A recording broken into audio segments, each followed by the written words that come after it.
today, we live in a world that English is the international language, but things are changing, so we don't know how it's going to be tomorrow. So I think that we're going to take about 10 minutes to do this piece.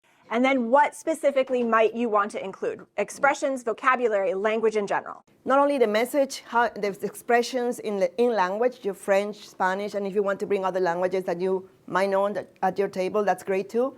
But also think about how you want to communicate this. You know, like, do you want a sign? Do you want an infographic for for the virtual space, or do you want stickers in some of these spaces, you know?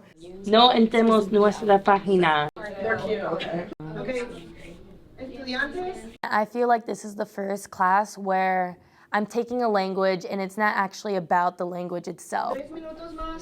Sí. I just want to clarify what we're doing. How much? Cinco. Yeah. Gracias. It's more about how can we put this into the community? How can we make changes within our Duke spaces? How, I feel like it's more impactful, the discussions we have, versus, oh, we're just gonna learn about Spanish, we're just gonna learn about French and the grammar. It's more about how we can use these languages together and impact our communities.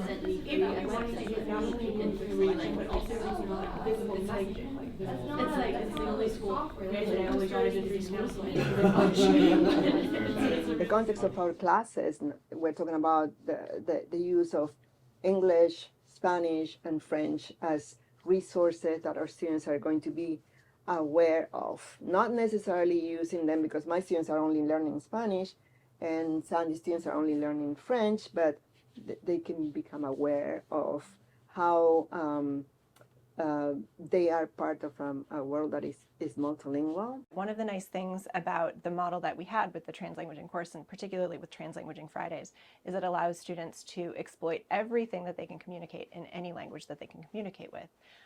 And I think gives them a much richer perspective of what it is that they're learning how to do and how it is that they're going about making meaning across the languages that they speak or can understand. Translanguaging is the concept that considers multilingual individuals and the use of the languages and other semiotic resources as part of the repertoire for communication. What do you think that includes? Resting is resistance. Resting is resistance. You can rest. You can rest. The Translanguaging Fridays have allowed us to really hone our knowledge of both like French and Spanish cultural in many different aspects. Like we have done readings on like gentrification and how that is affecting communities in Colombia, but also in like France and in Algeria. And then we've also done readings on colonialism and how that's affected Spanish and French-speaking communities. So it's just like these very important topics that we are learning about from multiple different communities. I think one of the most salient goals, one of the things that we notice is the biggest impact is to create this community of language learners. And you've spoken about it as a community of practice in this way that learners come together to develop a community around their shared pursuit of this really intensive language learning experience. Well, I think this is opening information of other dimensions, that involve language and cultures and practices. So this is very important. Okay, what else? We've tried really intentionally, especially at the beginning of the last time that we taught it, to build in a lot of fun, playful activities at the very beginning. And so whether that be tongue twisters in French or Spanish or playing bananagrams across languages. We open space for them to feel relaxed, to feel good, and then to use language. When I first came to the US, the listening and like speaking was really difficult for me. First, because I didn't feel like confident talking with people, because I was afraid of doing mistakes. Any transformation that's going to happen in us and in students has to start with them.